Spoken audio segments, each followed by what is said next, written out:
हाय दोस्तों, मैं योगेश विश्वकर्मा।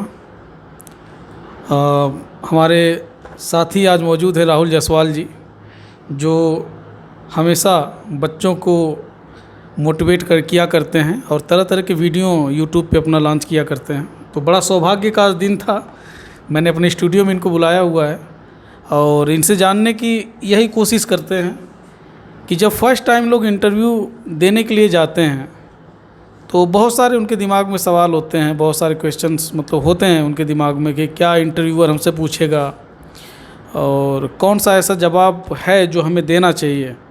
तो इन्हीं सब सवालों के जवाब के लिए हम राहुल जी से जानने की कोशिश करेंगे।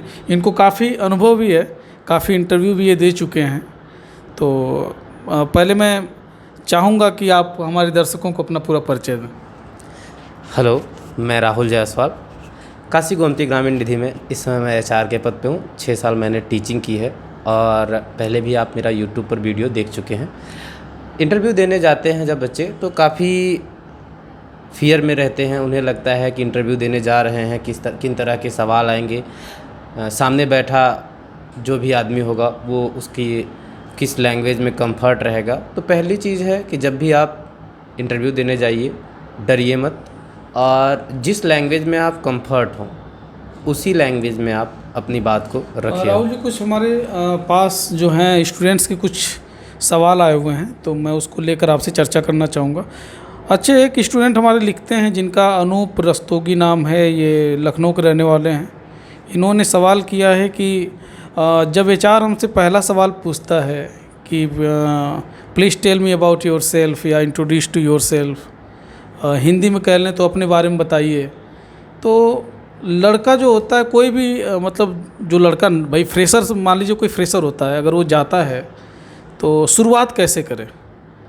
शुरुआत के लिए जैसे कि मैंने इसके पहले अपने यूट्यूब चैनल पे एक वीडियो भी डाल के रखा है, how to introduce yourself, खुद का परिचय कैसे दें। तो इसका आप वीडियो हमारे चैनल पर जाके देख सकते हैं। या फिर अगर हम स्टार्ट करें तो पहले तो आप सेल्फ इंट्रोडक्शन जैसे देते हैं, अपने बारे में बताएंगे। अपने बारे में बताने के बाद अपनी फैमिली बैकग्राउंड के बारे में बताएंगे।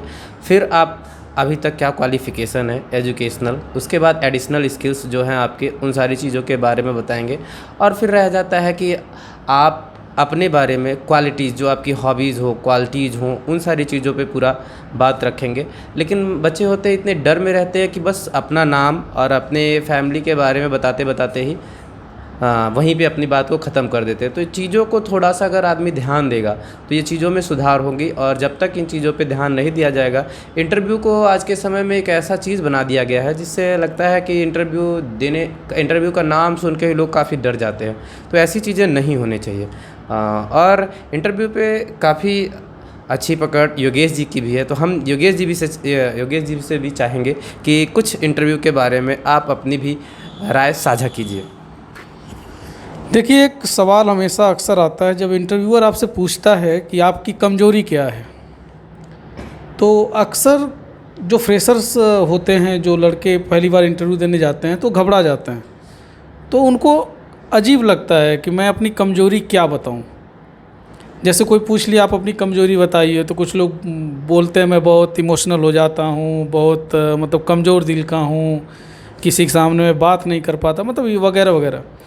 तो जब सवाल आता है कि आपकी कमजोरी क्या है, तो मैं आपको बता दूं कि एचआर ये जानना चाहता है कि आप जो कमजोरी अपनी दिखाते हो तो उसमें भी कुछ मजबूती हो, पॉजिटिव एटीट्यूड हो।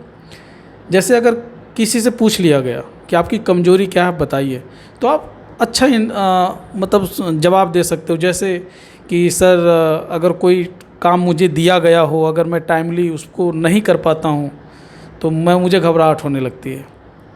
या तो ये कह सकते हो कि हम टाइम पे अगर वर्क नहीं पूरा कर पाते तो मतलब अजीब लगता है। तो इससे क्या होता है कि आपका जो कमजोरी है वो पॉजिटिव में बदल गया। तो कुछ ऐसे ही सवाल आपको अपने जहन में रखने होंगे जिसका जवाब भी आपके पास भी हो, ताकि जब सवाल वो इंटरव्यूअर करे तो उसका जवाब सीधे निकले। दूसरा पॉइंट आता है शौक़ को लेकर कि आप क्या शौक़ रखते हैं। क्योंकि शौक़ एक ऐसा शब्द है, हॉबी जिसको बोलते हैं, जो देखने में भले ही छोटा लगे लेकिन बहुत बड़ा मायने होता है इसका। शौक में आप बोल सकते हो, अगर आप सपोज दैट किसी मार्केटिंग फील्ड के इंटरव्यू के लिए जाते हैं तो आप वहाँ पे ये बोल सकते हैं कि मुझे लोगों से मिलना, बातचीत करना बहुत पसंद है। टूरिंग करना, तरह तरह लोगों से मतलब यूनिक लोगों से मिलना, उनकी राय जानना और उनसे कुछ सीखना, ये बहुत अच्छा लगता है। तो एक प्लस पॉइंट ये होगा, क्योंकि मार्केटिंग जॉब के लिए हमेशा वही बंदा मतलब सेलेक्ट किया जाता है जो बोलने में माहिर हो, जो अपना प्रोडक्ट बेचने में माहिर हो। आप समझ गए होंगे। इस पे एक कहानी भी याद आती है कि अगर इस कहानी को हम थोड़ा सा ध्यान दें, शौक हॉबी जो बताते हैं आप हमेशा इससे रिलेटेड करके बताइए। जिस भी जॉब के लिए आप देने गए हो इंटरव्यू, उसी से रिलेटेड आपको शौक बताने पड़ेंगे कि ऐसा ना हो कि आप फिर शौक को आप कहीं दूसरे जगह लेके चले जाए। ठीक है, जैसे सेल्स के लिए गए तो फिर सेल्स से रिलेटेड आप शौक के बारे में बात कीजिए और अन्य किसी चीज़ों के बारे में। तो इस पर एक वीडियो मैंने देखा था, उस पर अगर बताया जाए तो इंटरव्यूअर एक था, उसने अपने सामने बैठे एक इंटरव्यू देने वाले लड़के से कहा कि ये मेरे सामने एक लैपटॉप रखा हुआ है और इसको आप सेल कीजिए मुझे अच्छे से अच्छे कीमत पे, और इसको बाहर लेके जाइए और मुझे सेल कीजिए। और वो लड़का लैपटॉप लेके बाहर चला गया और बाहर चले जाने के 1 घंटे बाद तक वो बाहर से आया ही नहीं। तो उसके रेज्यूमे पे फिर से इंटरव्यूअर ने कॉल करके पूछा कि लैपटॉप लेके आप जो बाहर गए हैं उसे अंदर लेके आइए और मुझे सेल कीजिए। उसने कहा कि ऐसा है कि अगर आपको लैपटॉप चाहिए तो इस लैपटॉप की कीमत अभी के समय में 5 लाख रुपए है।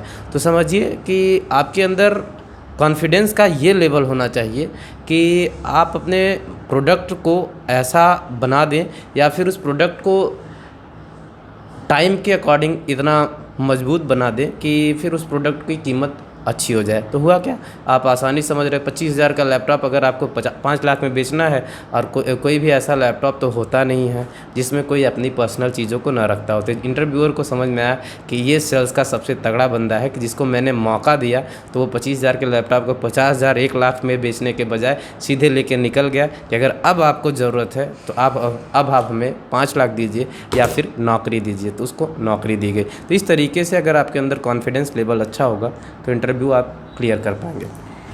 अक्सर एक सवाल और पूछा जाता है कि मैं आपको इस संस्था में क्यों रखूं या आपको मैं जॉब क्यों दूं। तो जब ये सवाल आता है, और ख़ासकर ये सवाल बाद में ही पूछा जाता है कि मैं आपको क्यों रखूं, तो लड़के सोच में पड़ जाते हैं कि मैं क्या जवाब दूं। तो मैं चाहता हूं कि अलग अलग लोगों के अलग अलग अनुभव होते हैं। और जैसे मैं एक कंपनी में गया था इंटरव्यू के लिए आज से 10 साल पहले, उस समय फ्रेशर हुआ करता था। तो मुझसे सवाल एचआर ने किया कि अगर मान लीजिए मैं जॉब आपको दे दूं तो 5 साल के बाद आप अपने आप को कहाँ देखोगे। तो उस समय या तो बचपना कह लीजिए या तो कुछ कह लीजिए, मैं बहुत फ्रैंक था और मैं ये मान के चला था कि मैं सिलेक्शन तो मेरा होना नहीं है, बस अनुभव लेने जाना है कि एक्सपीरियंस कैसा होता है। तो मैंने एचआर से जवाब दिया था कि सर 5 साल बाद मैं आपकी सीट लेना चाहूँगा, जहाँ पे आप बैठे हो मैं चाहता हूँ कि वहाँ पे मैं बैठूँ। तो एचआर मुस्कुराया और बोला कि मतलब आप मेरी नौकरी खतरे में डाल दोगे। तो मेरा एक जवाब था कि सर मैंने तो सोच लिया कि 5 साल बाद वही सीट चाहिए, लेकिन शायद आपने सोचा ही नहीं। तो वो हंसने भी लगा और मुझे जॉब भी मिल गई थी, लेकिन कुछ मेरे स्टडीज़ भी चल रहा था, उस समय पढ़ाई भी चल रही थी, तो मैंने उस जॉब को किया नहीं। तो ऐसे अनुभव हैं। और लास्ट में मैं यही कहूँगा कि हमेशा जो है ना, कोई भी कंपनी हो या ऑर्गेनाइजेशन हो, वो आपको कभी नहीं पूछती। वो जो भी पूछती है वो आपके टैलेंट को ही पूछती है। जो भी सैलरी वो डिसाइड करते हैं वो आपको नहीं करते, वो आपको टैलेंट के करते हैं। आपके टैलेंट को ही वो सैलरी डिसाइड करते हैं। तो हमेशा जहाँ भी जाइए अपनी वैल्यू को वहाँ पे ये एहसास दिलाइए कि मेरी वैल्यू जो है लोगों से अलग है और इस जॉब के लिए मैं एकदम फिट बैठता हूँ और ये जॉब आपको मुझे ही देनी पड़ेगी, ऐसा आपको वहाँ पे दर्शाना होगा। अच्छा, लास्ट में एक सवाल आता है जब एचआर पूछता है कि आप सैलरी क्या लोगे। तो जब भी आप इंटरव्यू देने जाइए तो उस कंपनी के बारे में ज़रूर सर्च कर लीजिए कि जो वहाँ पे एक छोटा पोस्ट है उसकी सैलरी कितनी है, जो बड़ा पोस्ट है उसकी सैलरी कितनी है, और जिस पोस्ट के लिए आप जा रहे हो उसकी सैलरी कितनी है, तो उस हिसाब से आप अपने आप को मैनेज कर सकते हो। और इंटरव्यू में एक सजेशन लास्ट में देना चाहता हूँ कि आप जब भी जाइए तो मेरा मानना है ये सोच के कभी मत जाइए कि आप इंटरव्यू देने जा रहे हैं। आप ये सोच के जाइए कि मैं अनुभव लेने जा रहा हूँ और देखते हैं एचआर क्या क्या पूछता है और मैं कितना फिट बैठता हूँ। अगर इस सोच के साथ आप जाओगे तो मेरा मानना है कि आप सीखोगे भी और जॉब के लिए भी एकदम परफेक्ट बैठोगे भी। तो बहुत बहुत धन्यवाद हमारे साथ जुड़ने के लिए। और भी अगर कोई भी क्वेश्चंस आपके पास आते हैं तो मेरा व्हाट्सअप नंबर है 9415346629।